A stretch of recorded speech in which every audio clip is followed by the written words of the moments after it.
तो क्या 3 दिन में हो सकता है, लेकिन 3 साल से ये सांप बनकर उसके ऊपर बैठे हुए हैं। मुत्तहिदा अपोजिशन का तहरीक इंसाफ के खिलाफ फॉरेन फंडिंग केस के जल्द फैसले का मुतालिबा।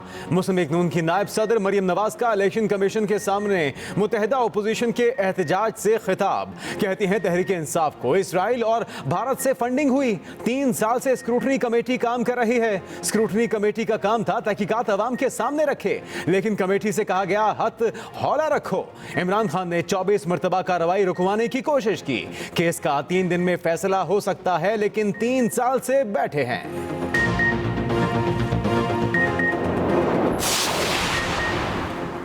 मौजूदा हुक्मरानों ने इसराइल और भारत से फंड लेकर इलेक्शन लड़ा। स्टेट बैंक की रिपोर्ट के मुताबिक तहरीक इंसाफ ने 23 खुफिया अकाउंट रखे। मौलाना फजलुर रहमान का इलेक्शन कमीशन के बाहर एहतजाज से खिताब। कहते हैं लॉन्ग मार्च होगा तो हुक्मरानों को भागने का मौका भी नहीं मिलेगा।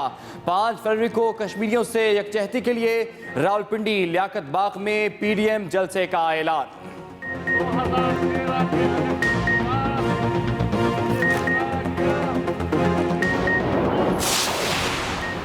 PDM का एक ही नारा, गो इमरान गो। साबिक वजीर आजम राजा परवेज अशरफ का खिताब। आफ्ताब शेरपाव का कहना है इमरान खान के फॉरेन फंडिंग अकाउंट्स जायज हैं तो घबराहट किस बात की है। ये लोग इलेक्शन कमीशन के सामने अपना हक और इंसाफ मांगने आए हैं। PDM रहनुमा मियां इफ्तिखार कहते हैं मुज़ाकरात के दरवाजे हुकूमत ने खुद बंद किए। PDM का एहतजाज पर वजारत दाखिला में कंट्रोल रूम। इस्लामाबाद को मॉनिटर किया गया। वज़ीर दाखिला शेख रशीद का सेक्रेटरी दाखिला के हमरा कंट्रोल रूम का दौरा, सहूलियात का जायजा लिया। बोले पुरम एहतजाज की इजाज़त है। शरअ दस्तूर पर पहली दफ़ा इजाज़त दी गई है। शेख रशीद का इलेक्शन कमीशन का भी दौरा, सिक्योरिटी सूरत हाल का जायजा लिया।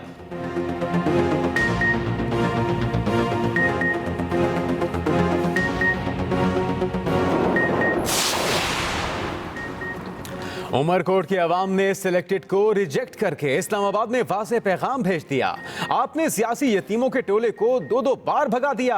आप जानते हो उन्होंने वोट पर डाका डालकर वजीर आजम बनाया। ये नाअहल और नालायक वजीर आजम हैं। बिलावल भुट्टो जरदारी का उमरकोट में तकरीब से खिताब। कहा इलेक्शन कमीशन अब तक फॉरेन फंडिंग का क्यों नहीं बता सका। इलेक्शन कमीशन को अवाम को जवाब देना पड़ेगा। ये सिलेक्टेड कठपुतली और स्पॉन्सर भी है। वज़ीर-ए-आज़म ने ब्रॉडशीट केस की तफसीलात कौम के सामने रखने की हिदायत दे दी। वज़ीर-ए-आज़म इमरान खान की ज़ेर सदारत वफाकी काबीना का इजलास। शिबली फराज की सरबराही में काबीना कमेटी ने अपनी इब्तदाई सिफारिशात वज़ीर-ए-आज़म को पेश कर दी। ज़राए के मुताबिक स्कैंडल में मुलव्विस तमाम किरदारों की निशानदही और तहकीकात होंगी। मुआहिदा करने से लेकर तहकीकात में रोड़े अटकाने वाले फरीकैन को शामिल तफ्तीश किया जाएगा।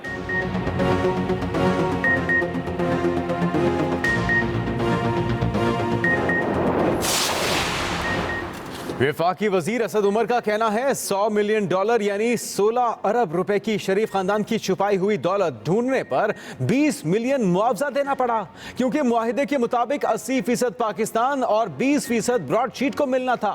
ट्वीट में कहा $100 मिलियन पाकिस्तान की आवाम से लूटा और ऊपर $20 मिलियन का हर्जाना हुआ क्योंकि शरीफ हुकूमत ने असासे वापस नहीं किए।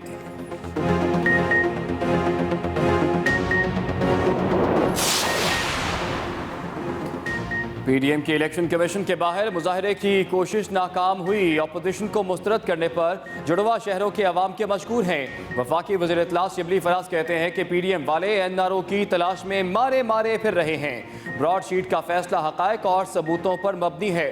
फवाद चौधरी ने कहा कि PDM तन्हाई का शिकार है। मौलाना इक़्तिदार से अलग होकर अजियत में मुब्तला हैं। शरीफ खानदान ने करप्शन को आर्ट की शक्ल देकर खुद को आर्टिस्ट साबित किया। ओपोजिशन इलेक्शन कमीशन के सामने पुतली तमाशा कर रही है। इनका अज़्म है ना खेलेंगे ना खेलने देंगे। मौलाना साहब के पेट में उठने वाला दर्द इक़्तिदार का है। फिरदौस आशिक अवाम की प्रेस कॉन्फ्रेंस। मजीद कहा आज कोई रोड ब्लॉक नहीं किया गया, किसी किस्म की कोई रुकावटें खड़ी नहीं की गई। जमहूरियत के खिलाफ ओपोजिशन जमातों की साजिश कामयाब नहीं होगी।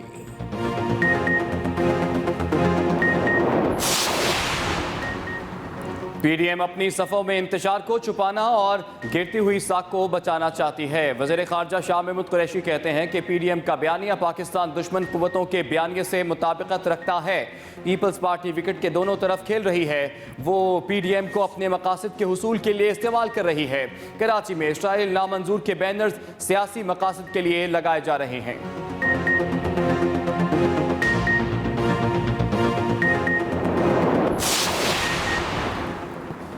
जाली बैंक अकाउंट्स केस में नैब ने वजीर आला सिंध के खिलाफ रेफरेंस दायर कर दिया। मुराद अली शाह पर सिंध में तवानाई मंसूबों में इख्तियारात की गलत इस्तेमाल, खिलाफ ज़ाब्ता फंड्स जारी करने का इल्जाम। नैब रावलपिंडी ने वजीर आला सिंध के खिलाफ रेफरेंस एहतसाब अदालत इस्लामाबाद में दायर किया। कहा, सिंध में तवानाई के मंसूबों में खिलाफ ज़ाब्ता फंड्स जारी किए गए।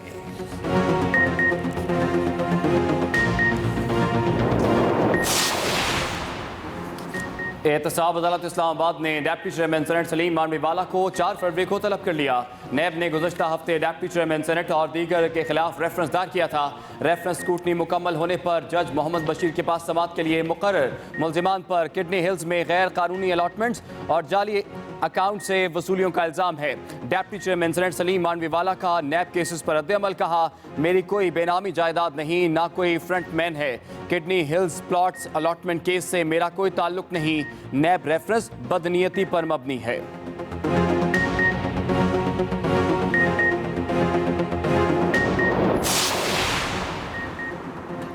वज़ीर आला पंजाब उस्मान बुज़दार कहते हैं कि अपोजिशन का बेमकसद एहतजाज बेवक्त की रागनी है। मौजूदा मुल्की हालात में इंतशार की सियासत की कोई गुंजाइश नहीं। एहतजाजी अनासर तरक्की का सफ़र रोकने के दर पे हैं। पीडीएम वाले अवाम में बुरी तरह एक्सपोज हो चुके। मुस्तरद अनासर का बयानिया पिट चुका। इनकी किस्मत में सिर्फ रोना ही लिखा है।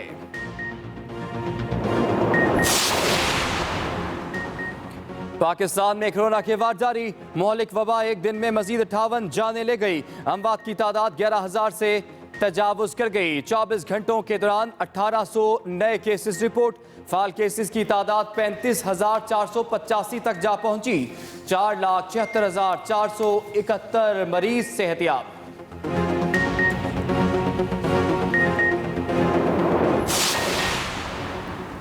सिंध हुकूमत का कोरोना वैक्सीन खरीदने के लिए इमरजेंसी फंड कायम करने का फैसला। सिंध हुकूमत का बरतानिया की एस्ट्राजेनेका चीनी कंपनी साइनोफार्म से राबता। महकमा सेहत सिंध के मुताबिक वफाकी हुकूमत वैक्सीन के हुसूल में ताखीर कर रही है। वैक्सीन खरीदारी के लिए 1.5 अरब रुपए मुख्तस किए जाएंगे। पहले मरहले में 1,25,000 फ्रंटलाइन वर्कर्स को वैक्सीन लगेगी।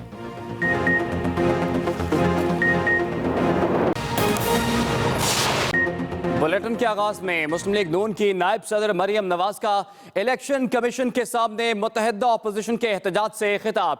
कहती हैं, तहरीक इंसाफ को इसराइल और भारत से फंडिंग हुई। मरियम नवाज ने कहा कि तहरीक इंसाफ को फॉरेन फंडिंग का पैसा भारत और इसराइल से आया। अपने खिताब में उन्होंने कहा कि 3 साल से स्क्रूटनी कमेटी का काम था तहकीकात आवाम के सामने रखे। उनका मजीद कहना था कि स्क्रूटनी कमेटी से कहा गया हाथ हौला रखो। उनका मजीद क्या कहना था, आइए आपको दिखाते हैं।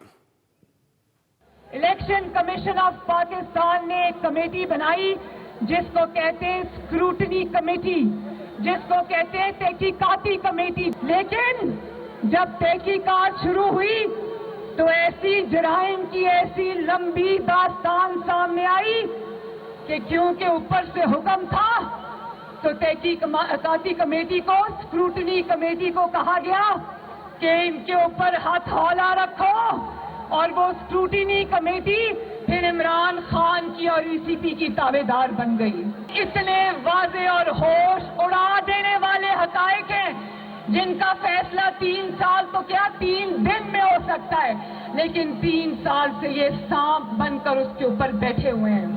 इमरान खान ने कम से कम 24 मरतबा कार्रवाई रुकवाने की कोशिश की। और अगर इतना ही आपका दामन साफ था तो क्यों दरखास्तें दी कि कार्रवाई को खुफिया रखा जाए। इसका मतलब है चोरी तो हुई है, और ना सिर्फ चोरी हुई है बल्कि बहुत बड़ी चोरी हुई है। 2 मुल्कों से इसको बहुत बड़े बड़े फंड आए। एक है इंडिया भारत के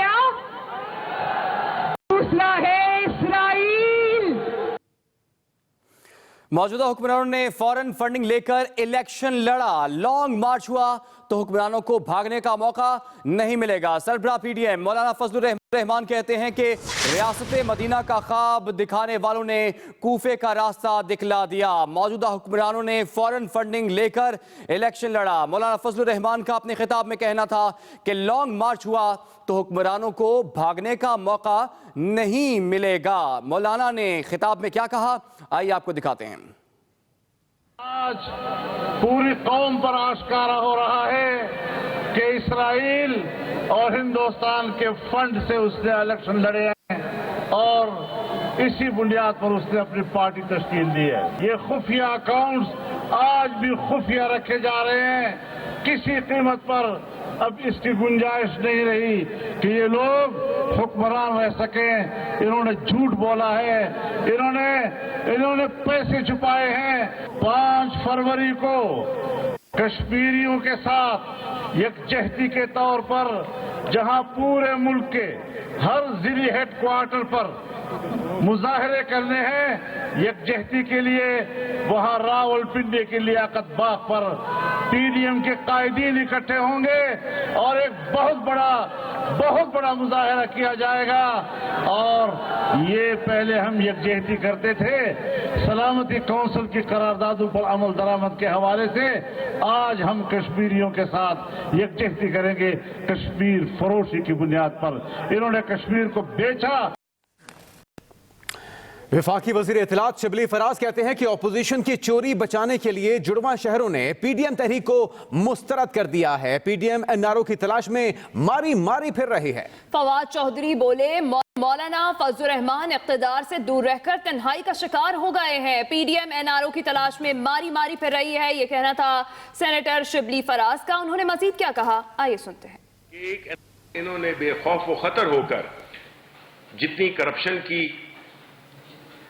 जितने असासे बनाए, उसकी मिसाल नहीं मिलती है। और अगर ये एनआरओ न मिला होता इन्हें, इसी तरह तब जब प्राइम मिनिस्टर बात करते हैं एनआरओ की कि इनको नहीं मिलेगा, बिकॉज हम जानते हैं कि एक एनआरओ से मुल्क को कितना नुकसान पहुंचता है। एक नुकसान तो जो माली नुकसान है, और दूसरा नुकसान ये है कि इनको हमें बर्दाश्त करना पड़ता है। ये सियासत में भी आते हैं, ये ओहदों पर भी आते हैं, ये लोगों को बेवकूफ भी बनाते हैं।